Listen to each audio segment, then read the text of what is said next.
नमस्कार बच्चों। आज हम यूनिट कॉस्टिंग में टेंडर प्राइस या विक्रय मूल्य का निर्धारण करेंगे। टेंडर प्राइस में कभी कभी उत्पादक को अपनी वस्तुओं की बिक्री का आदेश प्राप्त करने के लिए क्रेता को टेंडर मूल्य विक्रय मूल्य देना पड़ता है। ऐसी वस्तु के लिए टेंडर पर अनुमानित लागत का मूल्य का अनुमान लगाया जाता है और इस लागत पर एक निश्चित दर से लाभ जोड़ कर टेंडर मूल्य ज्ञात होता है। टेंडर मूल्य में ये सावधानी रखनी पड़ती है कि टेंडर का मूल्य लागत मूल्य से कम होने पर हानि की संभावना होती है और अधिक होने पर आदेश मिलने की संभावना कम हो जाती है। अतः टेंडर मूल्य देने से पूर्व वस्तु के भावी लागत मूल्य का अनुमान लगाया जाता है। इस अनुमानित लागत में निश्चित दर से लाभ जोड़ देने पर ही टेंडर मूल्य ज्ञात होता है। भविष्य में लागत मूल्य ज्ञात करने के लिए भूतकाल के अंकों को बहुत सावधानी से आधार बनाना पड़ता है। भविष्य में सामग्री के भाव में परिवर्तन की संभावना हो सकती है। लेबर में भी जो रेट है लेबर की वो बढ़ सकती है और अदर एक्सपेंसेस वो भी बढ़ सकते हैं। तो इन सब को ध्यान में रखकर हम टेंडर मूल्य निकालते हैं। तो इसके लिए मैंने आपके बुक्स में जो बुक है आपकी कॉस्ट अकाउंटिंग की, उसमें एग्जाम्पल नंबर 6 और 7 मैंने इसके लिए लिए हैं। तो एग्जाम्पल 6 देखिए आप। निम्नलिखित आंकड़ों से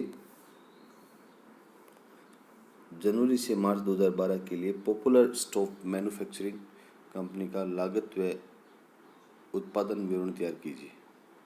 स्टॉक ऑफ मटेरियल ऑन 1 जनवरी 2012, यानी ये मटेरियल का ओपनिंग स्टॉक है। स्टॉक ऑफ मटेरियल्स ऑन 31 मार्च 2012, ये मटेरियल का क्लोजिंग स्टॉक है। परचेज ऑफ मटेरियल, ये परचेज होगी मटेरियल की। फैक्ट्री वेजेज, ये हमारा डायरेक्ट वेजेज हो गया। फैक्ट्री एक्सपेंसेज, ये फैक्ट्री ओवरहेड हो गया। एस्टेब्लिशमेंट एक्सपेंसेज हमारा ऑफिस एंड एडमिनिस्ट्रेटिव ओवरहेड में आएगा। कंप्लीट स्टॉक इन हैंड और 1 जनवरी 2012, ये फिनिश्ड गुड्स का ओपनिंग स्टॉक है और 31 मार्च 2012 को जो है वो फिनिश्ड गुड्स का क्लोजिंग स्टॉक है। सेल्स आपको दे रखी है 72,450 रुपये। नीचे और अदर इन्फॉर्मेशन दिया हुआ है। नीचे दी गई अवधि 2012 से 500 स्टॉक का उत्पादन हुआ था। जो ये 500 स्टॉक का उत्पादन दिया हुआ है, सितंबर से दिसंबर 2012 के दौरान बिजली के 2000 स्टॉक की पूर्ति हेतु कंपनी को कीमत बतानी है। अब इसको 2000 स्टॉक की कीमत बतानी है। ये स्टॉक एक समान गुण और किस्म के हैं और गत वर्ष में निर्मित स्टॉक के समान है, किंतु सामग्री की लागत 15% से और कारखाना श्रम की लागत 10% से बढ़ गई। जो मटेरियल की कॉस्ट है वो 15% से बढ़ गई और लेबर की है वो 10% से बढ़ गई। उद्धृत कीमत दिखाते हुए, टेंडर प्राइस दिखाते हुए एक विवरण तैयार कीजिए। आपको एक स्टेटमेंट तैयार करना है और ये मानिए कि बिक्री पर शुद्ध लाभ का वही प्रतिशत है जो percentage of sales profit on sales है, वो वही है जो जनवरी से मार्च 2012 की अवधि के दौरान था। तो पिछले 500 स्टॉक पर जो प्रॉफिट ऑन सेल्स था वही हमें 2000 स्टॉक की टेंडर प्राइस निकालते समय उसी रेट से निकालना है। यह भी मानिए कि उपरिव्यय की प्रति इकाई लागत भी वही रहेगी जो गत अवधि में थी। जो ओवरहेड की पर यूनिट कॉस्ट है वो भी वही रहेगी जो पिछले पीरियड में थी। इसमें हम पहले स्टेटमेंट में कॉस्ट बना लेंगे फॉर द पीरियड एंडिंग 31 मार्च 2012। पहले हम लेंगे मटेरियल, फिर मटेरियल में ओपनिंग स्टॉक आ जाएगा हमारा, ये 10,000 है, क्लोजिंग 5,000 है, परचेज 15,000 है। तो हम क्या करेंगे, ओपनिंग स्टॉक में ऐड परचेज करेंगे, क्लोजिंग स्टॉक लेस कर देंगे। तो 10,000 हमारा ओपनिंग स्टॉक है, ऐड परचेज 15,000 और क्लोजिंग स्टॉक हमने 5,000 लेस कर दी, तो रॉ मटेरियल कंज्यूम हमारा 20,000 आ गया। अब हम इसमें फैक्ट्री वेजेज यानी डायरेक्ट वेजेज जोड़ेंगे 30,000 रुपये। तो और इसमें डायरेक्ट एक्सपेंसेस दी हुई नहीं, तो ये हमारी प्राइम कॉस्ट आ जाएगी 50,000 रुपये। अभी प्राइम कॉस्ट में हम फैक्ट्री एक्सपेंसेस जोड़ते हैं 10,000 रुपये, तो हमारी वर्क कॉस्ट आ जाएगी 60,000 रुपये। वर्क कॉस्ट में एस्टेब्लिशमेंट एक्सपेंसेस जो कि ऑफिस एक्सपेंसेस का पार्ट है 10,000 रुपये जोड़ने पर कॉस्ट ऑफ प्रोडक्शन 70,000 रुपये आ गई। अब हम कॉस्ट ऑफ प्रोडक्शन के बाद फिनिश गुड्स का ओपनिंग स्टॉक ऐड करेंगे और क्लोजिंग स्टॉक को लेस करेंगे। फिनिश गुड्स का ओपनिंग स्टॉक हमारा है 5,000 रुपये और क्लोजिंग स्टॉक है 12,000 रुपये। Production cost of goods sold हमारी 63,000 आ जाएगी। प्रॉफिट निकालना है, कितना प्रॉफिट का इसमें कहा हुआ है, क्योंकि हमें सेल्स दी हुई इसमें 72,450 रुपये, तो हम क्या करेंगे 72,450 यहाँ दिखा देंगे, तो इनका जो डिफरेंस आएगा कॉस्ट ऑफ गुड्स सोल्ड और सेल्स का, ये हमारा 9,450 आ जाएगा। इन दोनों का डिफरेंस आएगा तो वो 15% ऑफ कॉस्ट प्राइस है। और एक कॉलम हमें और बनाना है कॉस्ट पर यूनिट का, तो इस जो अमाउंट है उसमें हमें 500 से डिवाइड करना है सबको, तुम्हारी कॉस्ट पर यूनिट आ जाएगी। अब हमें 2,000 स्टॉक की आपूर्ति करनी है, उसके लिए टेंडर प्राइस निकालना है। तो हम पर यूनिट जो दिया हुआ है मटेरियल वेजेज ये सब पर यूनिट हम ये काम में ले लेंगे।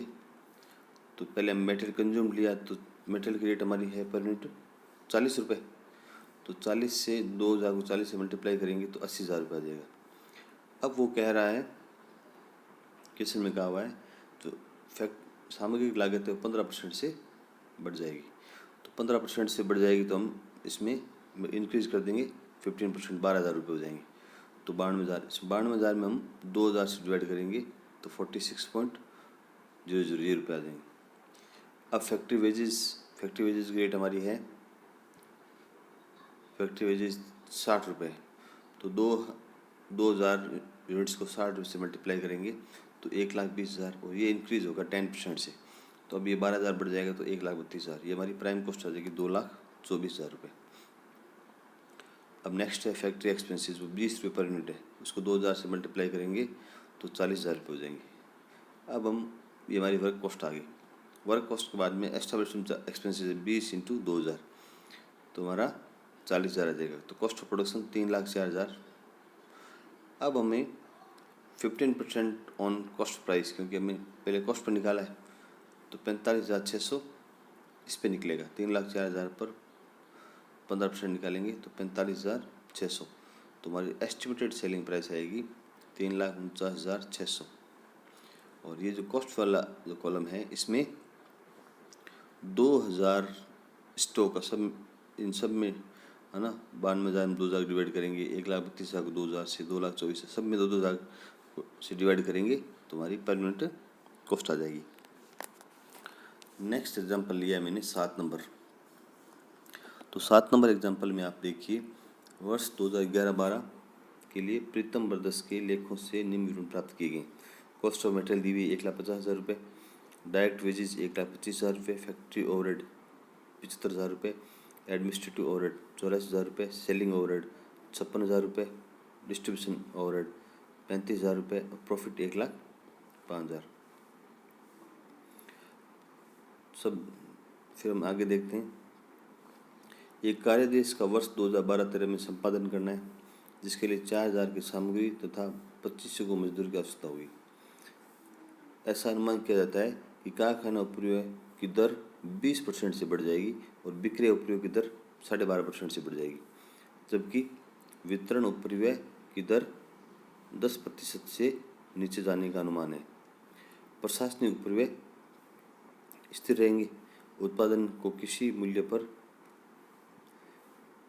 बेचा जाए तो विक्रय मूल्य पर 15% लाभ प्राप्त हो, यानी प्रॉफिट है वो 15% ऑन सेल्स होना चाहिए। कारखाना उपरिव्यय प्रत्यक्ष मजदूरी पर है, डायरेक्ट वेजेस पर है, और बाकी जो शेष है उपरिव्यय वो कारखाना लागत पर है। तो हम पहले लेते हैं कॉस्ट ऑफ मटेरियल।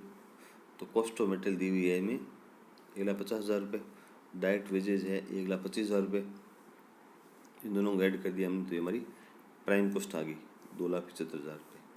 अब इसमें फैक्ट्री और जोड़ देंगे तो फैक्ट्री कॉस्ट आ जाएगी 3,50,000 रुपये, और एडमिनिस्ट्रेटिव ओवरहेड जोड़ देंगे 84,000 रुपये, तो हमारी कॉस्ट ऑफ प्रोडक्शन आ जाएगी 4,34,000 रुपये। इसमें सेलिंग ओवरहेड और डिस्ट्रीब्यूशन ओवरहेड जोड़ देंगे 56,000 35,000, तो टोटल कॉस्ट ऑफ सेल्स। अब हमें ये कह रहा है प्रॉफिट बिक्री मूल्य पर 15%, तो सेल्स पे, तो सेल्स हमें गिवन है, सेल्स इसमें दी हुई है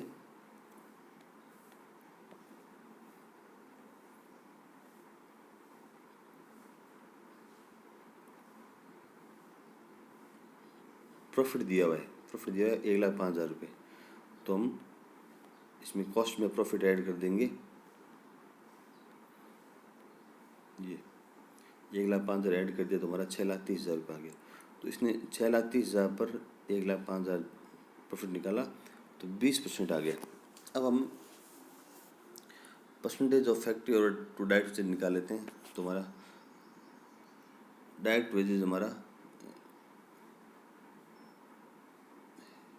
फैक्ट्री ओवरहेड हमारा है 75,000 रुपये, तो 75 ले लिया, और डायरेक्ट वेजेज 1,25,000 है, तो इसका 60% है।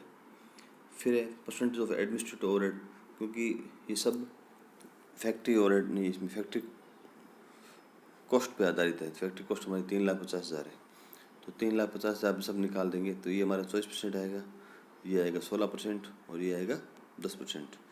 तो इसको हम आगे अगले वर्क ऑर्डर के लिए टेंडर प्राइस निकालते हैं। तो कॉस्ट ऑफ मटेरियल 4,000 दी हुई है, इसमें वर्क कॉस्ट की कॉस्ट ऑफ मटेरियल 4,000 और 25 की वेजेज, तो 4,025 जोड़ दी तो प्राइम कॉस्ट आ गई। अब हमें फैक्ट्री ओवरहेड लेना है 60% ऑफ डायरेक्ट वेज, क्योंकि हमने निकाला है 60% यहाँ, तो 60% निकालेंगे, इसका 1,500 आ जाएगा। अब वो कह रहा है इसका 20% इंक्रीज़ होगा, तो 1,500 को 20% जोड़ देंगे तो 300, तो 1,800 हमारा हो गया।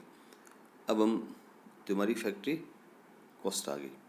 अब हम लेते हैं एडमिनिस्ट्रेटिव ओवरहेड, हमारा 24% ऑफ फैक्ट्री कॉस्ट, 24% हमने यहाँ से लिया है, और फैक्ट्री कॉस्ट हमारी 8,300 है इसमें वर्क ऑर्डर में। तो 8,300 का 24% निकालेंगे तो 1,992 आ जाएगा। ये कॉस्ट ऑफ प्रोडक्शन आ गया।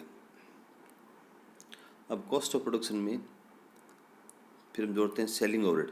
सेलिंग ओवरहेड की जो रेट है वो 16% ऑफ फैक्ट्री कॉस्ट है, तो इस 8,300 का 16% 1,328, और ये जो बढ़ेगा 12.5% बढ़ेगा, तो 12.5% 166 रुपये हो गए। तो इसमें 1,454 रुपये हमारे सेलिंग प्राइस आ गई।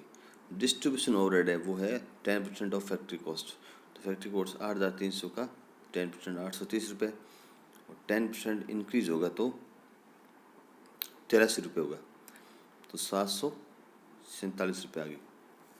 और टोटल कॉस्ट ऑफ सेल्स हमारी 12,533। अब हमें निकालना है प्रॉफिट। तो प्रॉफिट कितना होना चाहिए, ये कह रहा है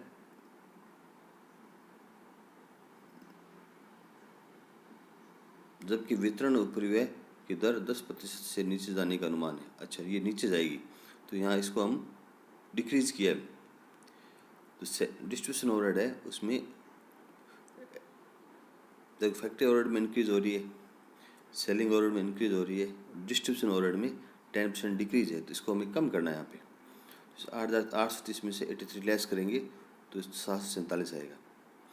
अब जो प्रॉफिट है वो कह रहा है, इस क्वेश्चन में कहा हुआ है कि उत्पाद को किस मूल्य पर बेचा जाए कि विक्रय मूल्य पर 15% का लाभ प्राप्त हो।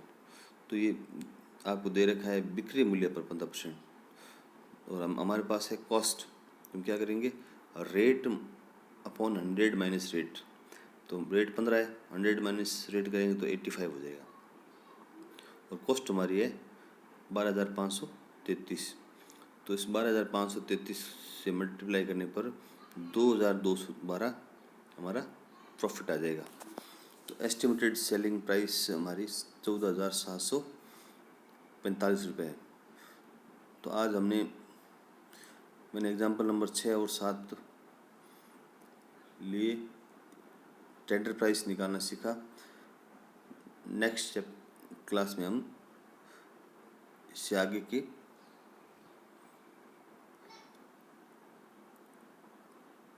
जो आगे का पॉइंट है वो देखेंगे। धन्यवाद।